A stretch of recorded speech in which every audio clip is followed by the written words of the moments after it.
नमस्कार, स्वागत है आपका आपकी खबर आपका फायदा में। और कैश के दिन लगता है लदने वाले हैं। जी हां, सरकार और रिजर्व बैंक जिस तरह से डिजिटल पेमेंट को बढ़ावा दे रहे हैं उसे देखकर तो ऐसा ही लगता है। डिजिटल पेमेंट को देश के कोने कोने में पहुंचाने के लिए आरबीआई ने एक बड़ी योजना तैयार की है। इसके तहत अब फीचर फोन में भी यूपीआई की सुविधा मिलने वाली है। आरबीआई का डेबिट और क्रेडिट कार्ड से पेमेंट पर लगने वाले प्रोसेसिंग चार्जेस में भी कटौती करने का प्रस्ताव है। इन सबके ऊपर आरबीआई अपनी डिजिटल करेंसी पर तेजी से काम कर रहा है। ये सॉवरेन करेंसी होगी और हर जगह चलेगी भी। आज हम इसी मुद्दे पर चर्चा करेंगे और जानेंगे कि क्या वाकई कैश के दिन लगने वाले हैं। पेमेंट के डिजिटाइजेशन से क्या क्या फायदे होंगे और अभी इस वक्त क्या क्या चैलेंजेस हैं। लेकिन चर्चा करने से पहले देखिए रिपोर्ट।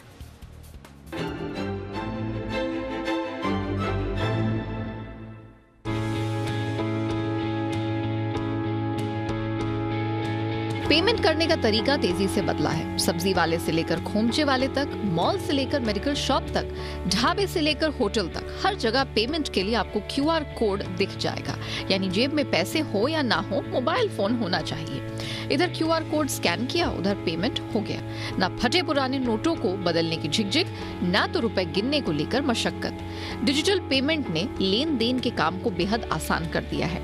आज से 5-7 साल पहले किसी ने सोचा भी नहीं होगा कि डिजिटल पेमेंट का चलन देखते ही देखते इतनी तेजी से पैर पसार लेगा। खासकर स्मार्टफोन ने डिजिटल लेन देन के काम को बेहद आसान कर दिया है। लेकिन अब फीचर फोन में भी डिजिटल पेमेंट की सुविधा मिलने वाली है। आरबीआई फीचर फोन धारकों को भी यूपीआई से जोड़ने पर काम कर रही है। फीचर फोन में सैंडबॉक्स के जरिए डिजिटल पेमेंट हो सकेगा। अभी वॉलेट के जरिए पेमेंट पर 2 से 2.5% तक की प्रोसेसिंग फी लगती है। आरबीआई इसमें कटौती कर सकती है ताकि वॉलेट से पेमेंट को बढ़ावा मिल सके। इसके अलावा यूपीआई पेमेंट को प्रोत्साहन देने के लिए सरकार की रिटेल डायरेक्ट स्कीम के साथ आईपीओ में रिटेल निवेश की सीमा को 2 लाख से बढ़ाकर 5 लाख करने की योजना है। आरबीआई को उम्मीद है कि इससे डिजिटल ट्रांजैक्शन को बढ़ावा मिलेगा। 2018 में डिजिटल पेमेंट की संख्या जहां 1450 करोड़ थी, वो कारोबारी साल 2019 में बढ़कर 2350 करोड़ हो गई। 2020 में आंकड़ा 3400 करोड़ को पार कर गया और 2021 में डिजिटल ट्रांजैक्शंस की संख्या 4400 करोड़ के स्तर पर आ गई। वहीं डिजिटल पेमेंट की वैल्यू की बात करें तो 2018-19 में ये 9.25 लाख करोड़ रुपए के करीब थी, जो कि 2020-21 में बढ़कर 41 लाख करोड़ रुपए पर आ गई। सरकार के मुताबिक पिछले 7 साल के दौरान डिजिटल पेमेंट करने वालों की तादाद में 19 गुना का उछाल आया है। अनुमान लगाया गया है कि भारत में साल 2025 तक डिजिटल पेमेंट की आदत में 72% तक का इजाफा हो जाएगा। वहीं कैश और चेक के पेमेंट बस 28% ही रह जाएंगी। जाहिर है, डिजिटल पेमेंट के बढ़ने से लेन देन के प्रोसेस में पारदर्शिता आएगी और करेंसी छापने को लेकर सरकार के बोझ को भी कम किया जा सकेगा। ब्यूरो रिपोर्ट, जी मीडिया। तो तेजी से बढ़ रहे हैं हम कैशलेस इकोनॉमी की तरफ। आज की चर्चा के जो 3 बड़े सवाल हैं उससे मैं आपका परिचय करा देती हूं। पहला सवाल, क्या वाकई कैश के दिन लदने वाले हैं? दूसरा बड़ा सवाल, क्या फीचर फोन में यूपीआई एक गेम चेंजर साबित होगा? और आखिर में तीसरा महत्वपूर्ण सवाल, कैशलेस सोसाइटी बनाने के लिए सरकार को क्या-क्या करना जरूरी है? और इन्हीं तीनों सवालों के इर्द गिर्द आज हमारे शो में हम ये समझने की कोशिश करेंगे क्या भारत अग्रसर हो रहा है वाकई में एक कैशलेस इकोनॉमी की तरफ। और इस चर्चा में बात करने के लिए जो एक्सपर्ट्स मेरे साथ जुड़ चुके हैं उनसे मैं आपका परिचय करा देती हूं। हमारे साथ जुड़ चुके हैं फिनटेक कन्वर्जेंस के चेयरमैन नवीन सूर्या जी, बहुत स्वागत है आपका। साथ ही पे नियर बाय के फाउंडर और सीईओ आनंद कुमार बजाज भी मेरे साथ इस वक्त चर्चा का हिस्सा बन चुके हैं। आप दोनों का बहुत बहुत स्वागत है। वाकई में ये जो कैशलेस इकोनॉमी बनाने को लेकर जो हम कह सकते हैं जिस पथ पे हम अग्रसर हुए हैं पिछले कुछ सालों में, क्योंकि हमने ये देखा है होते हुए डीमोनेटाइजेशन के बाद से लेकर अब तक का सफर देखा है, ये वाकई में बहुत ही आश्चर्यजनक है और इसको देखकर बहुत सुखद अनुभव भी होता है। नवीन जी, मैं आपसे समझना चाहूंगी, वाकई में क्या हम जिस कैशलेस इकोनॉमी का सपना देख रहे हैं, भारत क्या उसे पूरा कर पाएगा? क्या वाकई में वो दिन आएगा जब हमें अपना वॉलेट या पर्स या नोट या चिल्लर ले जाने की जरूरत नहीं पड़ेगी, बस फोन लेके जाइए और आपकी सारी जरूरतें, आपकी जो भी शॉपिंग है, आपका जो भी खर्च है, it will be taken care of? देखिए, वैसे तो वो एक्सपीरियंस आज आपके और मेरे लिए तो काफी कॉमन है, लेकिन एक जो कैशलेस वर्ड आपने यूज किया है वो हम्म। तो आरबीआई का भी सपना नहीं है। हम्म। वो सब लेस कैश सोसाइटी की बात करता है, विच मीन्स कि जी। अभी जो सोसाइटी में जो रिटेल स्पेंड है वो करीब 70 से 75% फिजिकल कैश से यूज होता है। उसको हम रिवर्स कर पाए रेशियो कि 25 से 30% रह जाए, कि कैश खाली उतना ही हो और बाकी डिजिटल हो। और जैसे मोस्ट इकोनॉमी में देखा गया है, खाली 4-5 कंट्री जो स्वीडन, स्विट्जरलैंड और एक दो नॉर्डिक कंट्री है, उनको छोड़ के बाकी सब जगह जो ज्यादा डेवलप्ड स्टेट्स है वहां पे भी कैश की थोड़ी भूमिका रहती है। तो कैशलेस तो नहीं हो पाएगा, लेकिन लेस कैश डेफिनेटली हम सब चाहते हैं, हम्म। और थोड़ा बहुत कैश की भूमिका रहेगी। और जहां तक आपने बोला कि कस्टमर के पास 100% ऑप्शंस रहेंगे, हम्म। कि अगर वो कोई कारण से फिजिकल कैश नहीं यूज करना चाहे कहीं पे भी, चाहे वो फोन यूज करना चाहे, चाहे वो कार्ड यूज करना चाहे, और फ्यूचर में शायद सिर्फ बायोमेट्रिक भी यूज करें, खाली अपना फिंगरप्रिंट, अपना फेस, अपना आइरिस, और भी ऐसी बहुत तरह की चीजें आएगी, हम्म। उससे खाली पेमेंट हो जाए, तो वो डेफिनेटली एक पॉसिबिलिटी होगी बहुत ही जल्दी। उसके लिए ज्यादा ज्यादा बहुत आपको रुकना भी नहीं पड़ेगा, वो नहीं, सारी बिल्कुल। सुविधाएं जरूर जी जी। अवेलेबल। बिल्कुल नवीन जी, ये बात मुझे इसीलिए और भी ज्यादा अचंभित करती है क्योंकि मैं अगर पर्सनली अपने बारे में बात करूं तो पहले कुछ साल पहले तक वॉलेट ले जाना हम कभी नहीं भूलते थे, लेकिन अब मुझे वो सोचना नहीं पड़ता है। बस एक मोबाइल फोन मेरा हाथ में होना चाहिए, which is of course a smartphone, तब सारी जरूरतें पूरी हो जाती। लेकिन सरकार ने, आरबीआई ने अब एक कदम आगे बढ़ने की ठानी है, और अब वो कि फीचर फोन्स में ये सुविधा उपलब्ध हो, यूपीआई के जरिए इसको जोड़ा जाए। तो मिस्टर बजाज, मैं आपसे समझना चाहूंगी, मैं पे नियर बाई की वेबसाइट को मैंने देखा, थोड़ा कुछ समझने की कोशिश की। आप B2B2C मॉडल पे आप काम करते रहे हैं और आप 2016 की शुरुआत से ही हैं, तो जाहिर तौर पर आपने ये बड़ा ही मैग्निफिसेंट फेज देखा है जिसके बारे में हम बात कर रहे हैं। मुझे ये बताइए कि फीचर फोन में यूपीआई को लागू करना आपको कितना बड़ा और चुनौतीपूर्ण काम लग रहा है। वो मैं इसलिए कह रही हूं क्योंकि सिंस आपका मॉडल है वो वर्क करता है हमारे आस पड़ोस में जितने भी किराने हैं, रिटेल स्टोर्स हैं, उनसे जुड़ी चेन पर आप काम करते हैं। ये आपको कितना बड़ा लग रहा है और चुनौतीपूर्ण लग रहा है? देखिए नेहा जी, टेक्नोलॉजी अपने आप में काफ़ी नहीं होती, उस टेक्नोलॉजी के ऊपर जो इंटरफेस लेयर होता है वो बहुत अनिवार्य है, बहुत सरल होना आवश्यक है। स्मार्टफोन के माध्यम से आप अलग अलग भाषाओं में जो सुविधा दे सकते हैं वो सुविधा फीचर फोन पे लाना थोड़ा कठिन है, पर ये भारत ने पहले एक अटेम्प्ट किया है। जो यूएसएसडी का फॉर्मेट था, unified unstructured supplementary data platform पे, एनयूयूपी एनपीसीआई ने एक प्लेटफॉर्म डाला था जहां आप *99# करेंगे तो फीचर फोन से आप पेमेंट कर सकते हैं। जाहिर है कि जो भारत में 8% डिजिटल सेवी सेगमेंट है, उसके बियॉन्ड जो 92% 92% मार्जिनलाइज्ड और सब्सिडाइज्ड लोग हैं, उनके लिए डिजिटल फर्स्ट जो है वो अहम नहीं है। उनका हर काम चल रहा है आज, कुछ ब्रोकन नहीं है, कुछ टूटा नहीं है। जैसे यूपीआई में MDR 0 करके सरकार ने एक मुहिम छेड़ी जिससे काफी डिजिटल पेमेंट्स उस पे आए। अगर ऐसा कुछ इनेबलमेंट फीचर फोन वालों के लिए किया जाए तो लोग जरूर आगे बढ़ के उसको इस्तेमाल करना चाहेंगे। लेकिन सबसे बड़ी तकलीफ क्या है, या जो मुसीबत आएगी, कि मोबाइल नंबर होना काफी नहीं है, उस मोबाइल नंबर का बैंक में लिंक होना ज्यादा आवश्यक है। आप जानती हैं कि भारत हर 6 महीने में मोबाइल नंबर बदलता था।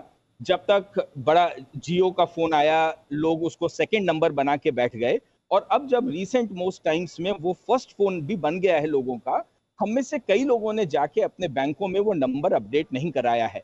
तो ये यूपीआई की दो टांगे हैं जो टूटी हुई हैं। एक मोबाइल नंबर बैंकों में अपडेट होना, और दूसरा डेबिट कार्ड का एक्टिव होना, जो कि काफी एक्सपायर हुए बैठे हैं। आपको पता है जनधन में 115 मिलियन 11.5-12 करोड़ डेबिट कार्ड 2019 नवंबर में एक्सपायर हो गए थे।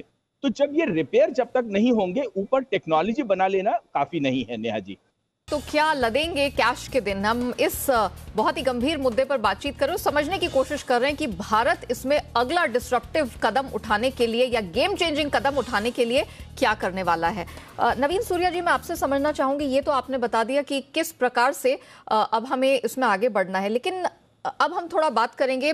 देश में 40 करोड़ से अधिक फीचर फोन यूजर्स हैं। अभी भी बहुत सारे गांव, कस्बे, जिले ऐसे हैं जहां पर 2G सुविधा का ही इस्तेमाल हो रहा है। मुझे बताइए, ये जो ऑन डिवाइस यूपीआई वॉलेट की बात की जा रही है, किस तरह से ये काम करेगा और क्या वाकई में ऑफलाइन पेमेंट मुमकिन है, संभव है?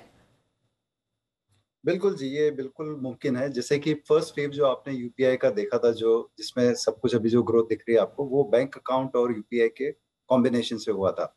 बट जो सब कुछ था वो ट्रांजैक्शन इंटरनेट के जरिए, स्मार्टफोन के जरिए, जैसे आनंद जी बता रहे थे, उसके जरिए और फोन नंबर वगैरह सब कनेक्ट होने से होता था।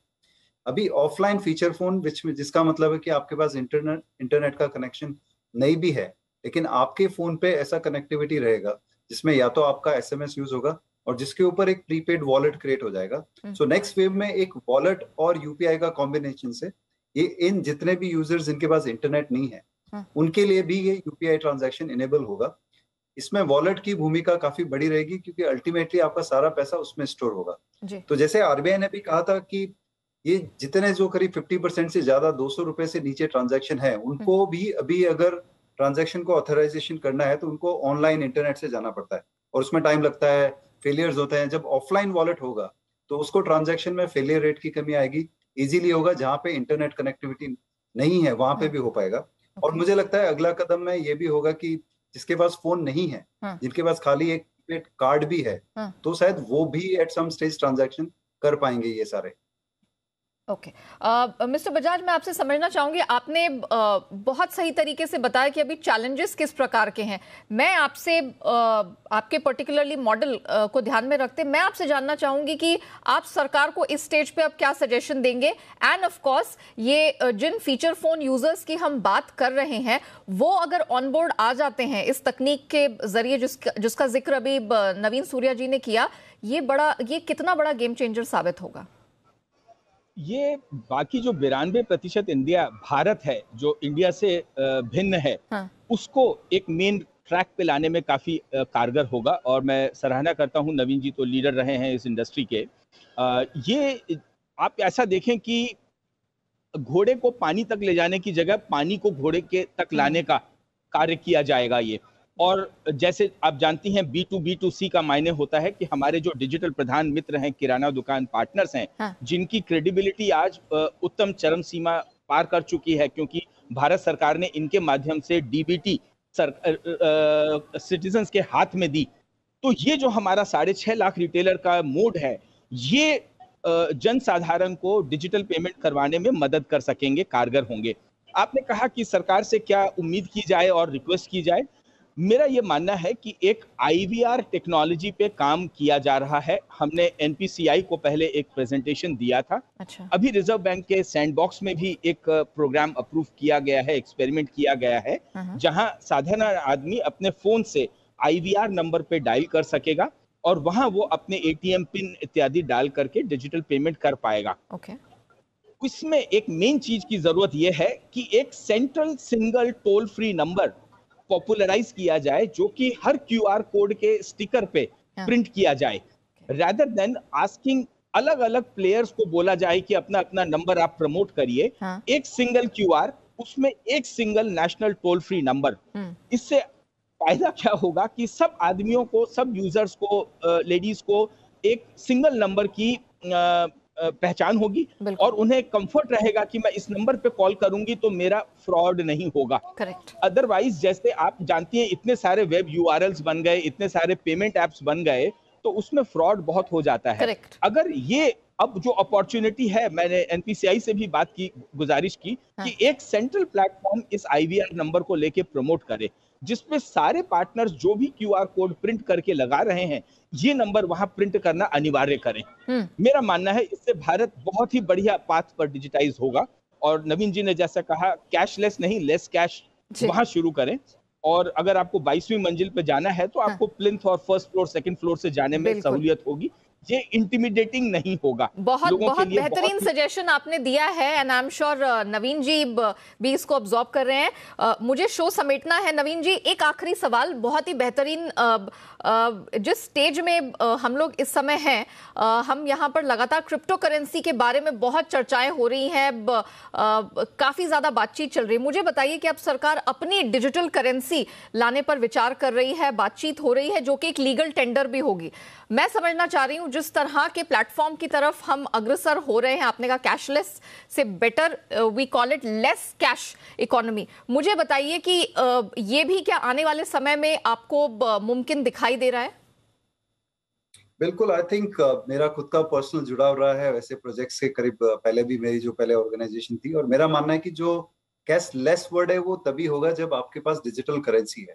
क्योंकि आज के दिन में कोई भी प्रोडक्ट हो, चाहे यूपीआई हो, डेबिट कार्ड हो, क्रेडिट कार्ड हो, उनके पास लीगल टेंडर नहीं है, तो वो फिजिकल कैश के सामने पावरलेस है, एक्सेप्ट कि डिजिटल एनवायरनमेंट में। जैसे ही जो गवर्नमेंट का और आरबीआई का प्लान है, 2 तरह की सीबीडीसी जो central bank issued digital currency आएगी, उसमें एक होलसेल जो बड़े इंस्टीट्यूशंस के लिए होगी और एक रिटेल। तो रिटेल में जब आम आदमी के पास, जब आनंद जी के जैसे चैनल से अगर कस्टमर्स के पास एक कोड हो, वो जाए और वहीं पे हाथ के हाथ किसी को भी बिना सोचे इमीडिएटली पेमेंट मिल जाए और वो इमीडिएट क्रेडिट हो जाए, जैसे कि हम कैश देते ही वो क्रेडिट ट्रांजैक्शन वहीं खत्म हो जाता है, तो उसकी जो एक्सपीरियंस है, जो कैश लाइक एक्सपीरियंस है, वो करने की बहुत जरूरत है।